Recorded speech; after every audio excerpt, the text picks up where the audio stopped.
Estamos viendo TV Perú Mundo.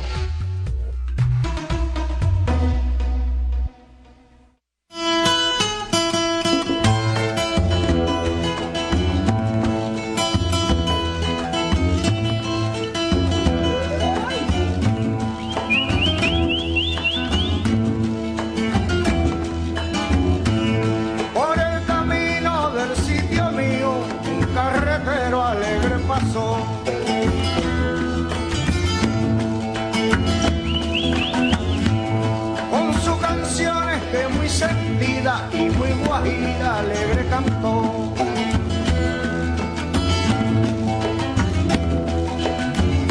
Me voy al transbordador a descargar la carreta. Me voy al transbordador a descargar la carreta para cumplir con la meta de mi pequeña labor. A caballo vamos pa'l monte, a caballo vamos pa'l monte, a caballo vamos pa'l monte, a caballo vamos pa'l monte.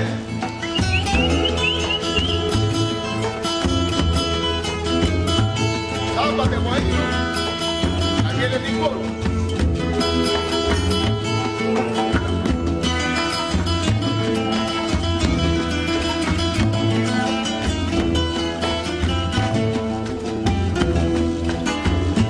Vamos a Cuba. Hoy se conmemora el 60 aniversario del asalto al cuartel Moncada, primera acción de la guerrilla de Fidel Castro. El acto es considerado como el inicio de la Revolución Cubana.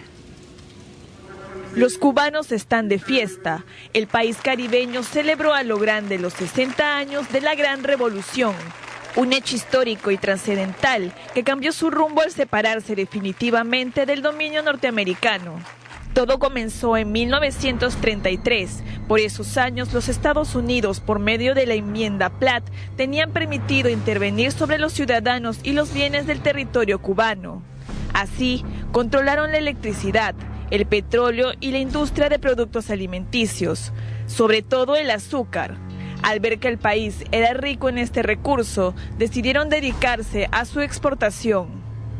Su auge fue tal que Cuba basó su economía en la industria azucarera. Sin embargo, el gigante norteamericano controlaba el 90%. La desigualdad e injusticia en la repartición de recursos empezó a indignar a la clase obrera y agricultora. En 1950 se iniciaron las primeras movilizaciones en señal de protesta. Acusaban a las empresas de corrupción. Estas fueron reprimidas rápidamente por el ejército, que en cooperación con las empresas norteamericanas sindicadas ayudaron a que el militar Fulgencio Batista diera un golpe de estado al entonces presidente Gerardo Machado. Fulgencio Batista, conocido como el Hombre, se caracterizó por la mano dura que tuvo durante su dictadura. Usó la violencia para detener a la población, que cada vez más se mostraba descontenta con la represión de su gobierno. Sin embargo, la noche de 1953, el líder izquierdista Fidel Castro, jefe de las Fuerzas Armadas Revolucionarias, condujo a más de 150 guerrilleros, jóvenes pertenecientes a los sectores excluidos de la sociedad, obreros, maestros, agricultores, hartos de la represión de Batista, intentaron tomar el cuartel Moncada, la segunda base militar del país. Este acto, considerado la primera batalla de la revolución, fue reprimida con sangre. La cruel batalla entre los militares y los guerrilleros dejó más de 40 muertos, mientras que su líder Fidel Castro y su hermano Raúl fueron encarcelados. Sin embargo, años más tarde, nadie se imaginó que ese mismo hombre que estuvo en prisión sería el mismo que en 1959 derrocaría a Fulgencio Batista, quien, sin enfrentar a la justicia, se exiliaría en República Dominicana, huyendo con una fortuna de $100 millones. 60 años después de esta toma, considerada como la que inició la revolución, los Castros siguen gobernando un país donde detractores y simpatizantes conviven entre sí, donde las desigualdades marcan un tiempo en una Cuba que poco conoce de cambios. Muy bien, ya han pasado 60 años, creo que ni ellos mismos se iban a imaginar que 6 décadas después iban a seguir en Cuba en el poder, pero vamos a hablar de lo que sucedió en el cuartel en Moncada hace 60 años. Sí, fue un asalto por una organización relativamente nueva, que era la que encabezaba Fidel Castro, que fracasa en su intento de derrocar al régimen de Batista, pero que además a partir de ese entonces el movimiento que va a llegar a triunfar en 1959 se va a llamar Movimiento 26 de Julio, por la conmemoración de este asalto fallido. Y habría que recordar, para quienes creen que esto es un elemento de continuidad dentro de la historia de la Revolución Cubana, que hasta 1959 Fidel Castro no era militante del Partido Comunista Cubano, de hecho tenía su propio movimiento, el que acabo de nombrar, y él no se llama a sí mismo comunista hasta después de la Revolución. O sea, muchos creen que este movimiento tenía una agenda distinta, que cambió a raíz de la hostilidad del gobierno americano, y hay gente que acompaña a Fidel Castro desde el principio, como Huber Matos o Gutiérrez Menoyo, que habiendo triunfado con él en 1959, luego se convierten en enemigos de Castro y terminan viviendo en el exilio, porque ellos consideraban que la revolución que ellos habían contribuido a gestar no pretendía ser desde un inicio una revolución marxista, que eso fue algo que ocurrió después de la captura del poder. Claro, ellos intentan sublevarse contra Batista. ¿Cómo era el gobierno de Batista? Era un régimen dictatorial, sin ninguna duda, que además, si mal no recuerdo, cancela unas elecciones del año 52 en las que, hasta donde recuerdo, Fidel Castro se iba a presentar como candidato al Parlamento. Quién sabe, o sea, hablando de escenarios contrafácticos, si Castro hubiera ganado un lugar en el Parlamento, la historia podría haber sido distinta, no habría habido 26 de julio del 53, si hubiera sido apresado y condenado a muerte, tampoco hubiera habido revolución del 59. Acá estamos hablando de eventos que, digamos, una sucesión de eventos afortunados desde la perspectiva de la revolución, pero que pudieron perfectamente no ocurrir. De hecho, cuando desembarcan el 56 en lo que va a ser la gesta que finalmente triunfa el 59, en las primeras etapas de la insurgencia, de los 82 guerrilleros que desembarcan en la Sierra Maestra, la gran mayoría muere en el primer año. Y Raúl Castro, ¿cuál fue su papel ahí? Porque se recuerda mucho a Fidel, y que ahora, bueno, está sobre todo como protagonista de este evento, pero Raúl Castro, ¿qué hacía? Raúl tiene un rol relativamente menor, pero claro, va creciendo en el tiempo por varias razones. El Che Guevara abandona Cuba para iniciar movimientos guerrilleros en otras partes del mundo. Camilo Cienfuegos muere en un accidente aéreo. Huber Matos y Gutiérrez Menoyo se vuelven enemigos del régimen a poco tiempo de triunfar. Entonces, digamos, a medida que van desapareciendo alguna gente cercana al entorno de Fidel Castro, el hermano empieza a ganar protagonismo y es considerado particularmente duro en la primera etapa, en donde el régimen fusilaba a sus rivales políticos, ¿no? ¿Cómo se salvó Fidel Castro de la pena de muerte? ¿Ha sido... no fue condenado a prisión. ¿A prisión? No fue nadie entiende muy bien por qué, porque podría perfectamente aplicarse la pena de muerte. Fue una insurrección en la que murieron 40 personas. Si mal no recuerdo, huye de prisión, ¿no? Huye al extranjero y luego vuelve clandestinamente a iniciar una nueva revuelta. Muy bien, y ahora nos vamos a ir a Venezuela. Este domingo 28 se cumplen los primeros 100 días del gobierno del presidente Nicolás Maduro. El momento coincide con la fecha de nacimiento del fallecido mandatario Hugo Chávez. Hemos recorrido este país. Le hemos dado casi 2 vueltas al planeta Tierra recorriendo la patria en 90 días.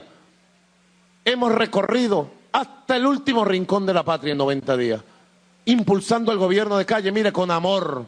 Mire, por allí, por el camino de Chávez.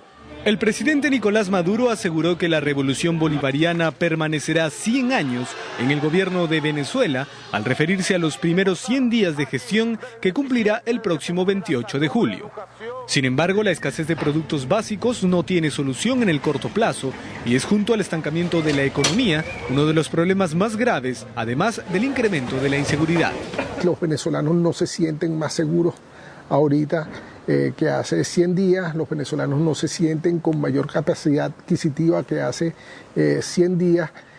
Básicamente lo que ha pasado en estos últimos 100 días es que se ha venido marcando más la tendencia que ya venía de un deterioro importante de la calidad de vida de los venezolanos. Con las jornadas de gobierno de eficiencia en la calle, el gobierno de Maduro ha buscado dar respuesta inmediata a las necesidades manifestadas por el pueblo venezolano.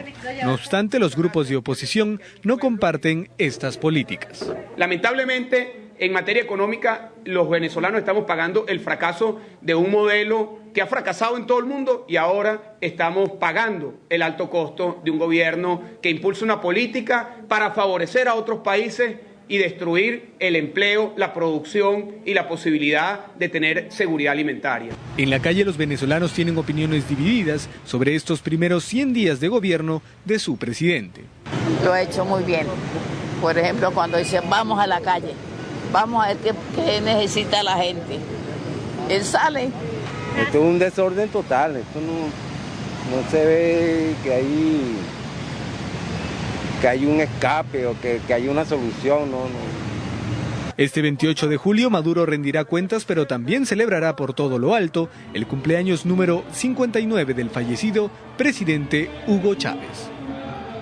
Vamos a analizar estos primeros 90 días del gobierno de Nicolás Maduro, que ayer habló también del Perú, ha hablado del expresidente Alan García, el lado duro, se puede decir, porque ha dicho, ha criticado a Alan García por haber recibido a Capriles, obviamente, y lo ha llamado el rey de los ladrones. Dice que Alí Baba y los 40 ladrones huyeron de allá porque los quería robar, dice Alan García. Alan García ya había sufrido también los ataques de Hugo Chávez. Hugo Chávez dijo cosas similares de García, pero en ese caso benefició a García, ¿no? En este caso probablemente también lo tenga ese efecto, porque habría que recordar que lo que benefició a García en la elección presidencial del 2006 fue el hecho de que muchos peruanos, independientemente de su ideología, veían con malos ojos el que un presidente extranjero se pronunciara sobre política interna. Y podría volver a ocurrir lo mismo, aunque claro, García está ahora a la defensiva también por el tema de los narcoindultos. Pero además acá no tenemos monarquía, así que no hay reyes, por suerte. Sobre la gestión de Maduro, Capriles hizo algo que era muy astuto para efectos de su campaña durante el proceso electoral, que fue tratar de separar la figura de Chávez de la figura de Maduro. Sabía que Chávez había cobrado una estatura mítica más allá de lo humano y que no tenía por qué pelear con Chávez no estando ya en el escenario. Entonces quiso implicar que los problemas de la economía venezolana se debían a la inexperiencia o impericia de Maduro, pero en realidad los problemas de la economía venezolana son una herencia de Chávez. Efectivamente el modelo es problemático, y no es solo el modelo, porque uno podría decir Bolivia este año va a ser una de las economías que más crece en América Latina y el Caribe. El problema no es solo el modelo económico, que es muy similar en algunos aspectos, dependiente de exportaciones primarias, casi monoexportador, como el boliviano. Pero en Bolivia, por ejemplo, el gobierno ha guardado dinero para las malas épocas, ha tenido políticas contracíclicas. Venezuela ni siquiera ha hecho eso, entonces Venezuela es un caso particularmente crítico y eso es herencia de Chávez, no es un problema que haya creado el gobierno de Maduro. ¿Cómo va el tema de los alimentos, de los alimentos de primera necesidad, de lo que se hablaba que no había papel higiénico? Actualmente, ¿cómo va esa situación, el abastecimiento? Probablemente la situación no sea tan crítica como hace unos meses, pero sigue siendo mala. Y mi presunción es que difícilmente va a cambiar en los próximos meses. Entonces, si esto no mejora significativamente hasta fin de año, y no hay indicios de que ese vaya a ser el caso, las proyecciones de crecimiento para este año son de 1%, el promedio regional es de 3% aproximadamente, podría pasarle factura al chavismo en las elecciones regionales y locales de diciembre próximo. ¿Qué es lo que le viene a Nicolás Maduro y sobre todo, por ejemplo, a la oposición y a Enrique Capriles? Porque está hablando también de una nueva gira que va a continuar, pero ¿qué es lo que pueda pasar en la política venezolana en los próximos meses? Bueno, el tema de la legitimidad de la elección de Maduro ya no es un tema de agenda fundamental ni en Venezuela ni fuera de Venezuela. En ese sentido, yo creo que se ha consolidado el gobierno de Maduro. En el plano económico hay muy poco que puede hacer en el corto plazo para cambiar la situación, y si quiere diversificar la economía, como dijo en algún momento, eso va a tomar años. Entonces, entre el corto plazo, en el que no puede hacer mucho, y un largo plazo en el que habría que esperar todavía mucho tiempo, en el interín creo que lo que va a apostar es a aumentar las exportaciones del único producto de exportación importante que tiene Venezuela, que es el petróleo, en menor medida el gas, y para eso está intentando atraer inversión extranjera. Creo que está siendo más pragmático que Chávez en la materia, y creo que está haciendo lo correcto desde su perspectiva, solo que no va a haber resultados en el corto plazo. Bien, ahora nos vamos con noticias de Estados Unidos. Ariel Castro evitó la pena de muerte y aceptó la prisión perpetua por los